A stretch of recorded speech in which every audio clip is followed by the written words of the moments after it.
Bendiciones, hermanos, hermanas, que la paz de nuestro Dios sea sobre su iglesia. Gracias por tomarse al culto, gracias por estar. Es hermoso compartir este tiempo entre hermanos, entre hermanas. Son tiempos difíciles, pero estamos juntos y eso es una bendición realmente. Quiero agradecer a mis pastores, a Daniel, a Mónica, por la oportunidad de compartir la palabra hoy. La verdad que es un privilegio enorme y es algo que me apasiona muchísimo, transmitir las verdades bíblicas como seguramente a todos de ustedes. Así que vamos a tomarnos este tiempo para meditar en su palabra, papel y lápiz, lapicera y toma nota de todo, que Dios hable a tu vida esta noche, es el anhelo de mi corazón, como habló a la mía. Así que vamos a orar, si te parece, antes de comenzar. Amén. Dale. Padre, en el nombre de Jesús, te damos toda la gloria y la honra. Gracias, Señor, por este tiempo. Gracias por tu hermosa presencia. Señor, gracias por todo lo que se pudo preparar para hoy. Dios, que en este tiempo podamos dejar de lado las distracciones, dejar de lado las preocupaciones y que podamos enfocarnos en lo que tenés para hablarnos. Dios, confiamos en que tu palabra es verdad, en tus promesas y que vos sos fiel y justo para cumplirlas en el tiempo indicado. Gracias, Dios, por sostenernos hasta hoy y Padre, que esas dificultades por las que estamos atravesando de ellas podamos aprender, que no nos sean una carga imposible de llevar, Dios mío, y que entendamos que al final de todo lo importante es darte gloria, Dios. Así que nada, gracias por tu presencia, Señor. Gracias, amado. Te adoramos y te bendecimos. Gracias, Rey. Amén y amén. Amén. Bueno, vamos a comenzar. Quiero arrancar con el tema de la cuarentena, el aislamiento social. Sé que en cada país es diferente. Hay países que están sufriendo mucho más esta situación de la pandemia y cada gobierno va tomando diferentes medidas, pero al fin y al cabo todos estamos pasando por la misma situación difícil. Ahora, a nivel personal, ¿cómo nos afectó a nuestra rutina toda esta situación? Si nos ponemos a pensar, teníamos un montón de actividades antes de la cuarentena y hoy ¿cómo nos encuentra esta situación? ¿Nos encuentra con una rutina totalmente cambiada? Por supuesto que sí. Y hay un gran enemigo que se presentó, que apareció de manera sutil, que no pidió permiso para entrar, y es el ocio específicamente, es el ocio. El ocio nos llevó, o nos ha llevado, o algunos hermanos han llevado, hermanas, al sedentarismo. El sedentarismo es un estilo de vida poco saludable que se caracteriza por la pereza, que se caracteriza por la falta de diligencia, por lo que en Argentina se llama la pachorra, la flojera en otros países. Es ese estado en donde uno no tiene ganas de hacer nada y prefiere utilizar su tiempo para algo que le genere placer inmediato. Muchas veces relacionado con el entretenimiento, con la televisión, con los videojuegos, con el teléfono móvil y un montón de cosas por el estilo. En estos tiempos de cuarentena, entonces, el sedentarismo apareció a través del ocio, empezó a trabajar en nuestra vida y cambiamos nuestras rutinas. Y quizás si preguntara cuántas horas más de sueño tienen, cómo afectó a su manera de dormir, a los tiempos que tenían en la presencia de Dios o incluso con otras actividades, seguramente el sedentarismo ahí estuvo operando de alguna manera. Y la realidad es que sí, algunos tratamos de hacernos rutinas, de luchar contra eso, pero cuesta, porque uno está en su casa, uno cuando salía se vestía y tenía cierto ritual, cierto rito a la mañana del desayuno, de pongo la radio, la tele, salgo, me subo al auto, me tomo el colectivo. Es como que uno ya se seteaba, pero en casa es como que todo pasa al mismo tiempo, es un presente continuo y es difícil a veces mantener. Entonces, capaz que terminamos tirados en el sillón haciendo otra cosa y no lo que teníamos que hacer. Ahora, el sedentarismo claramente ya sabemos que está. Pero ¿qué pasa cuando ese sedentarismo afecta nuestra vida espiritual? El sedentarismo espiritual. ¿Qué pasa cuando el sedentarismo espiritual llega a nuestras vidas? Eso creo que es para pensarlo, cómo cambió nuestra relación con Dios.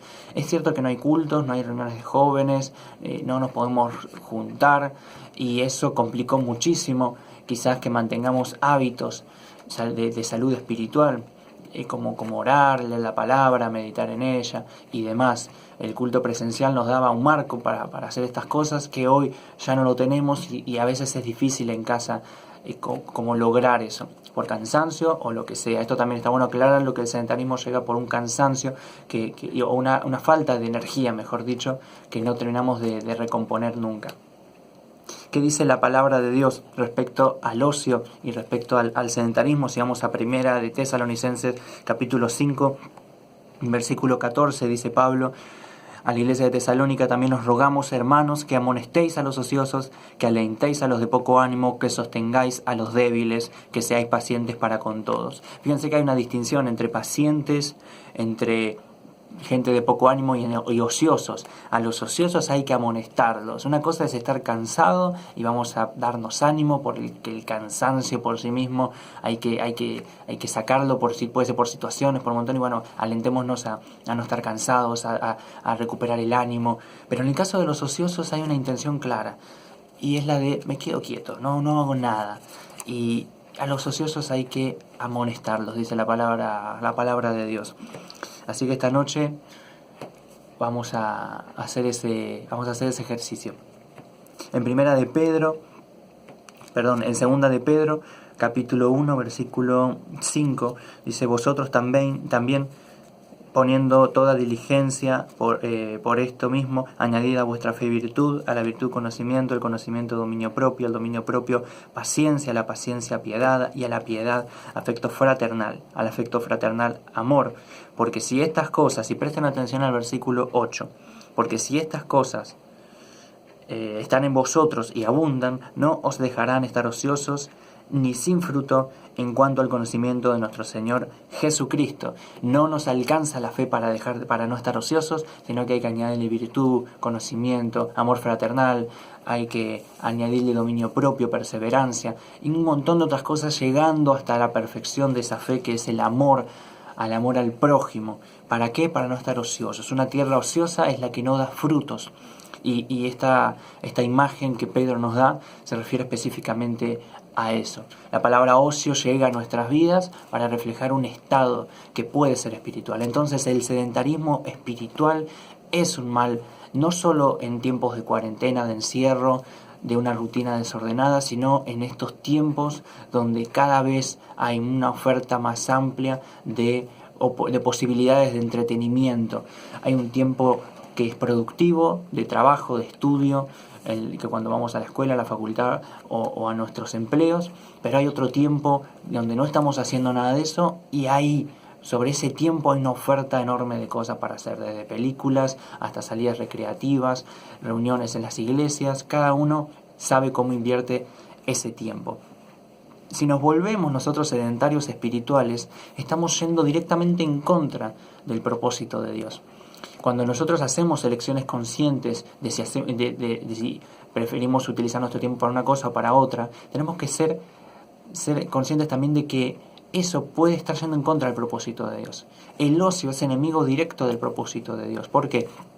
Porque en esa falta de actividades productivas, en tanto cuestiones espirituales, nosotros perdemos el enfoque y retrasamos un montón de cosas que Dios quiere hacer en nuestras vidas. Quizás al final y al cabo Dios cumpla su propósito en nosotros, pero no en la plenitud de lo que Él quería hacer, porque nosotros tenemos ese libre albedrío para decidir. Y pasa otra cosa que creo que es mucho más grave que el tema del propósito, que eso me parece que es complicadísimo que suceda, y es que nos acostumbramos a un nivel de relación con Dios de mediano para abajo. Nos acostumbramos a la gloria de Dios, pero nos desacostumbramos de estar en su presencia. Y esto es tremendo, porque Dios nos está llamando a una relación íntima. Una persona que está en intimidad con otra comparte muchísimo tiempo. Y a veces nos conformamos con la gloria. Y acá quiero citar a un pastor que aprecio muchísimo, el pastor Bautista Rica de Córdoba, que él hizo un estudio bíblico al respecto, identificó las tres palabras que están en la Biblia para referirse a gloria de Dios. Esas tres palabras son Shekinah, Kabod y Doxa. Las dos primeras de origen hebreo, la tercera de origen griego. Tanto Kavod como doxa tienen un sentido similar, pero en esencia son diferentes. ¿Qué significan estas palabritas? Vamos a graficarla. Si nosotros somos hijos del rey, ¿dónde habitamos? En el palacio del rey. Comemos en la mesa del rey, dormimos en un cuarto real, compartimos esa gloria, ¿no? Ahora, si vamos a aplicar estos conceptos a este ejemplo, a esta ilustración, podemos pensar en que la Shekinah es lo que vendría a ser exactamente, lo voy a leer textual, el lugar donde habita Dios. Vendría a ser ese palacio, ¿no? La gloria de Dios. Los cubiertos de oro, la mesa servida con todas esas cosas, los lujos, se podría decir, todas esas cosas que nos sorprenden y dice claramente este es el lugar donde habita un rey. Esa es la Shekinah, la habitación donde está el Señor. Es el templo en todo su esplendor, es la casa de papá. Si nosotros vamos a Kavod se refiere específicamente a la esencia de Dios, su naturaleza, sus atributos, quién Él es. Podría ser su currículum, podría ser, para graficando en este ejemplo, lo que sus súbditos dicen que es Dios. Pero todavía no llegamos a conocer al Rey. Estamos en la casa del Rey, conocemos quién es el Rey por lo que vemos y por lo que nos dicen. Pero fíjense qué curioso que la palabra doxa aparece después en el Nuevo Testamento, por eso es griega. ¿Y qué pasa entre el Antiguo y el Nuevo Testamento? En síntesis tenemos el velo. Jesucristo es la palabra revelada, es Dios en la tierra, es el sentido de lo que fue y de lo que es, de lo que será. Doxa es Dios en su propia esencia, la palabra exacta significa opinión, es la concreta realidad de Dios, es estar en la presencia del mismísimo Rey. Porque si conocemos la gloria, si estamos en el palacio, si conocemos quién es por lo que dicen sus súbditos, pero no conocemos al Rey, estamos en la misma. Podemos estar habitando en esa presencia, pero no conocemos de primera mano quién es el Rey, no lo vimos cara a cara, no compartimos la mesa con Él, y eso es doxa. Una relación basada en ese nivel de gloria, de conocimiento, de revelación de la gloria de Dios, nos va a llevar a otro nivel espiritual. Y es lo que le pasó a los discípulos antes y después de la cruz. Conocían quizás la gloria, compartieron con Jesús, pero no lo conocían a Jesús. Tuvo que romperse el velo para que pudieran conocer quién era realmente el Cristo. Y cuando conocieron realmente quién es el Cristo, sus vidas fueron transformadas. Yo creo profundamente de que todos los que han tenido un encuentro con Jesús están dando frutos en el reino. Pero cuidado, porque el enemigo es astuto y siempre nos va a atacar a través de nuestras concupiscencias. Y el sedentarismo espiritual, es un mal de época. Vivimos en una época donde los pecados son cada vez más sutiles y se mueven a este nivel, en un nivel casi subterráneo. No se ven, son personales, y ahora vamos a ir un poco a eso para identificar cuáles son los riesgos de caer en esta situación. El principal peligro es el conformismo. ¿Y estamos en el palacio del Rey? Sí. ¿Somos salvos? Sí, por supuesto, gloria a Dios, pero no conocemos al Rey y Dios nos invita a tener una relación cara a cara con Él. ¡Wow! Tremendo. Es impresionante. No queremos compartir la gloria del Rey, queremos conocer la gloria del Rey en esencia misma. ¿Quién es Él? Por eso el pecado, la pereza es pecado. Fíjense que en el templo no había sillas. ¿Por qué? Porque los sacerdotes estaban constantemente de pie. El sacerdocio implica constante actividad. Y acá anoté algo que me parece clave para compartirles. El palacio no es el Rey. En realidad sí, pero no. Porque el Rey es más que el palacio. La cruz no es Cristo. Porque Cristo es más que la cruz. La creación, las bendiciones que recibimos no son Dios. La creación no es Dios, muestra quién es Dios, pero Dios es más que la creación. El templo no es la iglesia. Si bien sí, pero no, la iglesia es más que el templo. Y si nosotros nos dejamos llevar por el ocio, por el sedentarismo espiritual, si nos quedamos quietos espiritualmente, eso significa ser sedentario, vamos a vivir una religión muerta, sin frutos. Religión, por supuesto que sí, porque estamos sirviendo al Señor, pero muerta, sin obras. Una religión que no es relevante, ni para nosotros ni para el afuera, ni a un nivel individual ni colectivo.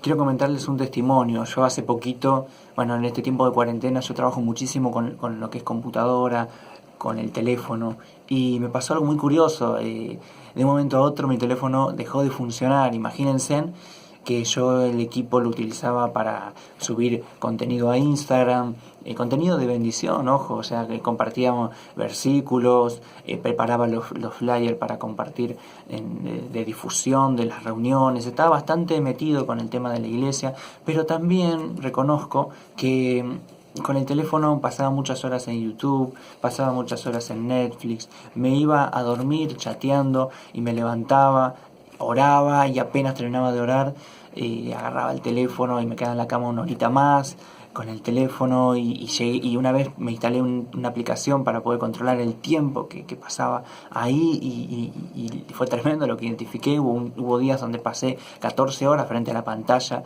del equipo y ustedes seguramente dicen, pero Nico, ¿tanto? Sí, seguramente si ustedes instalan esas aplicaciones se sorprenderían muchísimo de la cantidad de horas que pasan frente a esos equipos. Y la realidad es que hoy la vida nos pasa mediatizada por estas interfaces a través de la cual accedemos a la vida, y hoy por hoy mucho más. A través de la televisión nos informamos, del celular nos comunicamos, de la computadora trabajamos y así muchísimas cosas. Es tremendo. Y pasaba 14 horas, llegué a pasar 14 horas frente a ese teléfono. Un día se rompió y entré en crisis. Claro, ¿cómo que no? El teléfono era como, Dios mío, ¿por qué le tengo que pedir el teléfono prestado a mi hermano? De hecho, ahora estoy transmitiendo con el teléfono de él y tremendo, y quiero mi teléfono, pero fue un proceso durísimo de 15 días, 20 días más o menos, en donde meditaba y decía, Señor, ¿qué pasó acá? Yo ese teléfono lo había consagrado para servir al Señor y bueno, Dios me habló. Y cuando Él quiere hacer las cosas nuevas, las hace nuevas. Y a veces nosotros decimos, Dios hace las cosas nuevas. Y dice, ¿querés que las haga nuevas? Perfecto, plum, te lo rompo. Y te lo rompe en la cara. Y vos decís, bueno, wow, fuerte. No me imaginé qué significaba esto. A veces nosotros decimos nuevo y creemos que es emparchar. Es ir y coserlo y decir, bueno, listo, está nuevo de nuevo, está nuevo otra vez. Y no, Dios lo rompe, lo tira. ¿Dónde está? Lo tiré, vamos a comprar, vamos a hacerlo de nuevo. Tremendo. Y eso me hizo meditar un poco en esto, ¿no? Dios, si yo le pido a Dios que haga su voluntad en mi vida y hay algo que está interponiéndose entre Él y yo, Dios lo va a romper. Como rompió el velo, por si rompió el velo, ¿cómo no va a romper un teléfono? Y no digo que yo me haya roto el teléfono, pero wow, por lo menos a mí me resultó en bendición y digo, bueno, Señor, gracias. Y pude ser agradecido con eso, aproveché, me di cuenta de que mucho tiempo que antes no tenía, ahora lo tengo de nuevo conmigo y lo puedo reinvertir para la gloria de Dios. Amén. Dios nos exige lo mejor y quiero compartirte una palabra que está en Levítico 19. Mientras tanto, pensá en qué cosas le están robando el tiempo a Dios. ¿Qué cosas le están robando el tiempo a Dios? ¿A qué hora te acostás a dormir? ¿A qué hora te levantás? ¿Tenés tiempo para orar? Contame cómo viene tu día y yo te voy a decir si tenés o no tenés tiempo para orar. Como le gusta decir a nuestro pastor, la vida espiritual sana comienza con un hábito de oración. Si no hay oración, todo el resto de las cosas suceden porque suceden. Y a veces nos ponemos en piloto automático y así no va la cosa. Dios no improvisa y nos pide que no improvisemos. Levítico 19, versículo 23, dice, y cuando entréis en la tierra y plantéis toda clase de árboles frutales, consideraréis como incircunciso lo primero de su fruto, 3 años os será incircunciso, su fruto no se comerá, y el 4.º año todo su fruto será consagrado en alabanza a Jehová, mas el 5.º año comeréis el fruto de él para que os haga crecer su fruto. Yo, Jehová vuestro Dios. A veces decimos, Dios, te quiero dar lo mejor, y lo mejor lleva mucho tiempo. Dios le decía, hasta el 3.er año es incircunciso, y el 4.º me lo tenés que dar todo. Recién al 5.º vos vas a disfrutar del trabajo que hiciste. No coman de lo primero, ¿Por qué? Más allá, seguramente acá hay una cuestión de la tierra, acá no espiritualicemos la imagen. Acá hay una cuestión de la tierra, Dios cada vez que dio este tipo de indicaciones fueron reales. A veces pasa, y quienes trabajan en la tierra, yo no particularmente, pero lo he investigado, saben que quizás la primera cosecha no es la mejor, la de mejor rendimiento, pero después de la tercera, la cuarta empieza a haber rendimiento, porque la tierra se abona, empieza a ser más fuerte, ese árbol está mucho más nutrido. No sé cómo funcionará ese tema, pero la realidad es que capaz que al principio salen frutos chiquititos de mala calidad, y después al tercer año aparecen unos frutos enormes, riquísimos, de excelente calidad. Y Dios nos dice, ¿querés darme las primicias? Amén, Señor, quiero darte lo mejor. Bueno, trabajá 4 años para que eso rinda más del 100%, que rinda lo mejor. Y eso es lo que quiero, lo mejor de lo mejor. Después sí vos vas a poder participar de esos frutos. ¡Wow! Tremendo, tremendo. Dios nos exige lo mejor. Dios quiere que le demos lo mejor. Y para eso tenemos que estar en movimiento. ¿Cómo vencemos la pachorra? Me dijo un profe de educación física que es amigo, que lo he entrevistado incluso para Instagram cristiano. Me dijo, la pachorra se vence con el movimiento es salud, el movimiento es vida. ¿Y qué implica estar en movimiento en el mundo espiritual? Miremos a Moisés, miremos a Josué. Moisés se movía conforme a la presencia de Dios, se movía esa nube, esa columna de fuego, esa nube se movía, él se daba cuenta que Dios se movía, y él se movía también con Dios. Josué, ¿qué le dijo Dios? Mi presencia va a ir y te va a acompañar a donde quiera que vos vayas. Vos tenés que esforzarte y ser valiente. Otro llamado a combatir la pereza. No te quedes quieto, movete. Los apóstoles eran personas que se movían. Dios nos pide que estemos en movimientos. Nuestras decisiones son importantes en el cumplimiento del propósito eterno de Dios a través de nuestras vidas. Y tomar conciencia de esto nos va a hacer reflexionar acerca de que si lo que estamos haciendo tiene sentido eterno. Quizás pensemos en el sentido eterno como que tenemos que hacer algo grandioso, y yo te invito y te desafío a que veas el árbol genealógico de Jesús y me digas quiénes son cada una de esas personas. Seguramente conozcas a Adán, conozcas a Noé, conozcas a David, conozcas a un montón de personajes bíblicos, pero hay otros que no los vas a conocer, pasaron desapercibidos, pero para Dios no, porque fueron partes del linaje, fueron partes de esa cadena de generación en generación, criaron a sus hijos, esos hijos criaron a sus hijos, y esos hijos criaron a sus hijos, hasta que llegaron a María, llegaron a José, y ahí nació Jesús, de ese linaje. Muchos nombres no los conocemos, pero fueron partes del propósito eterno de Dios. Tremendo, tremendo. Pero son nuestras decisiones importantes, no condicionantes, porque Dios hace lo que quiere, pero sí importantes en el cumplimiento de este propósito eterno de Dios a través de nuestras vidas, porque no es por nosotros ni para nuestra gloria, sino que es a través de nosotros para la gloria de Dios. Trabajemos, activemos, estemos en movimiento para que nuestro sacerdocio sea significativo, que lleguemos a un conocimiento de su gloria mayor que la Shekinah y el Akabot. No nos quedemos con ese nivel de gloria, sino que estamos en el tiempo de la gracia, en el tiempo donde los velos fueron rasgados, donde podemos acceder al trono de gracia con libertad. Lleguemos a ese nivel del conocimiento de la gloria de Dios como doxa, de una relación íntima con Dios, para que nuestra fe no sea muerta. ¿Y esto qué significa? ¿Qué significa? Significa ser nómades espirituales. ¿Qué es lo contrario a un pueblo que es sedentario? Es ser nómade, es estar en movimiento. Un pueblo que se mueve es nómade, está constantemente moviéndose de acá para allá. Por supuesto, nuestro ritmo de vida nos permite movernos. Cuando nos asentamos en una casa, pasamos quizás toda nuestra vida en ese lugar, pero estoy hablando en términos espirituales. Los nómadas son perfiles muy buscados por las empresas, son personas que están todo el tiempo capacitándose, que saben un poco de todo, que tienen una expertise en una especialización, en alguna carrera, pero que saben un poco de todo. Yo soy licenciado en comunicación social y sé de diseño gráfico, sé de tecnología, me capacité en marketing digital, conozco la palabra de Dios, tengo conocimientos y habilidades de oratoria, me preparo en un montón de aspectos, hasta sé cocinar, y quiero prepararme en cuestiones de huerta y cómo se planta y demás. Entonces, qué lindo ser así de versátiles, estar en movimiento constante y poner todo eso al servicio de Dios. Este perfil que en el mundo secular es muy buscado, en el mundo espiritual vale muchísimo. Personas que se capacitan constantemente, que son inquietas, que quieren estar en acción, activando y activando a otros para la gloria de Dios. Tremendo, tremendo. A veces nos terminamos acostumbrando a correr al estanque y nos olvidamos de que el Espíritu Santo es un arroyo inagotable. Qué diferencia, ¿no? El estanque de los milagros, y acá apelo a los conocedores de la palabra de Dios, el estanque, el agua estancada, quieta, como fuente de milagros, teniendo el arroyo de vida que todo el tiempo está corriendo. Y me quiero ir a Salmos, a Salmos, capítulo 1, versículo...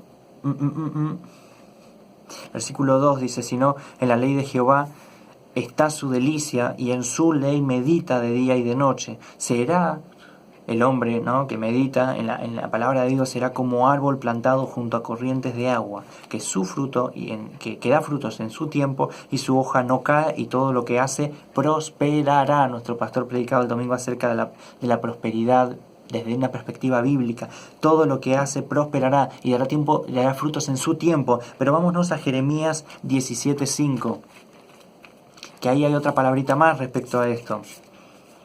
Jeremías 17:5 dice...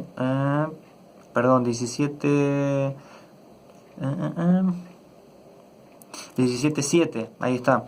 Bendito el varón que confía en Jehová y cuya confianza es Jehová, porque será como un árbol, como el árbol plantado junto a las aguas, que junto a la corriente echará sus raíces y no verá cuándo viene el calor, sino que su hoja estará verde en el año de sequía, no se fatigará ni dejará de dar frutos. No dejará de dar fruto. Wow. Tremendo. Un árbol que no está ocioso. Volvemos a Pedro. Si queremos no estar ociosos, tenemos que estar plantados junto a ese río. Y eso significa meditar día y noche en Dios, en la presencia de Dios, en la palabra de Dios.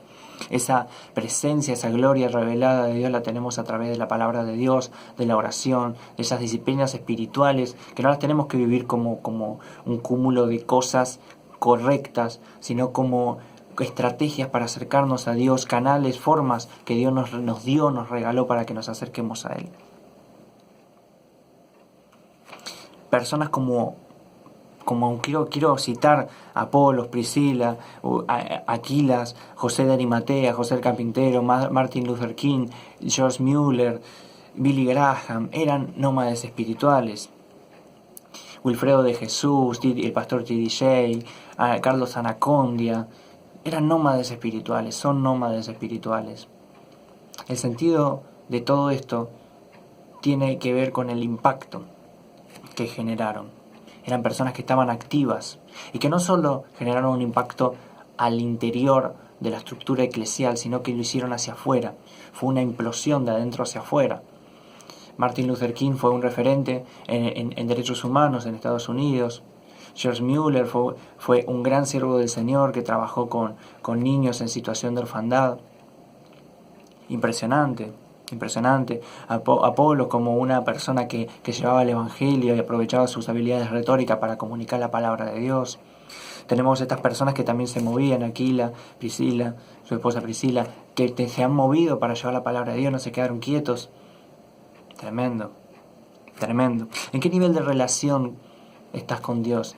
¿Qué nivel de gloria estás llevando con Dios? ¿Te estás conformando con vivir en el palacio o compartís tiempo con el rey?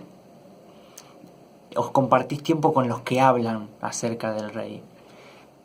Tremendo, ¿no? Medítalo un segundo. El Shekinah, Kabot, Doxa, ¿en qué nivel te estás manejando? ¿En qué nivel estás? ¿Te estás conformando con la Kabot? Quizás solo con la Shekinah, con estar, permanecer. ¿O estás viviendo a ese nivel espiritual de conocimiento íntimo del Señor, de relación con el Señor? ¿Estás atravesando una etapa de sedentarismo espiritual? ¿O te consideras un nómada espiritual? ¿Conoces hermanas que están atravesando por esta situación?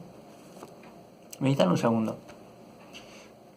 Si uno está activo y deja que los otros se queden quietos, no anima al que tiene poco ánimo, no amonesta al que está ocioso, no ayuda al débil, también está siendo ocioso en el reino de Dios.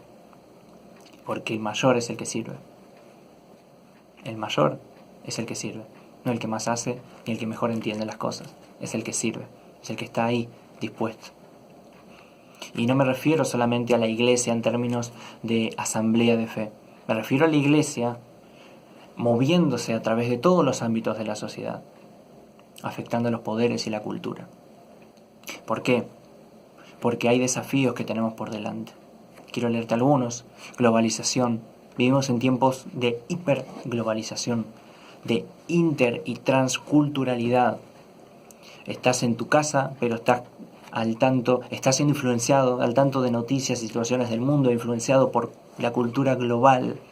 Hay una agenda del mundo, una agenda global, caracterizada quizás por la Agenda 2030 de la ONU. Hay una agenda global con temas de desarrollo humano, de economía, de política, que está moviendo al mundo, las políticas públicas y los gobiernos a tomar ciertas decisiones. Vivimos en un mundo hiperconectado, a diferencia de otros tiempos, donde los discípulos no tenían acceso a internet, ni se podían conectar por Zoom para orar, y nosotros sí. La hiperconectividad es increíble, un ecosistema de medios a través de los cuales nosotros nos movemos, y somos parte de ellos, una jungla digital, como diría Carlos Escolari, un experto de español de comunicación, un ecosistema. Somos parte de ese ecosistema. Necesitamos de interfaces para acceder al mundo. Si no estamos al tanto de lo que ocurre en Facebook, Instagram, las redes sociales, estamos fuera. Más hoy que estamos encerrados. El 80-90%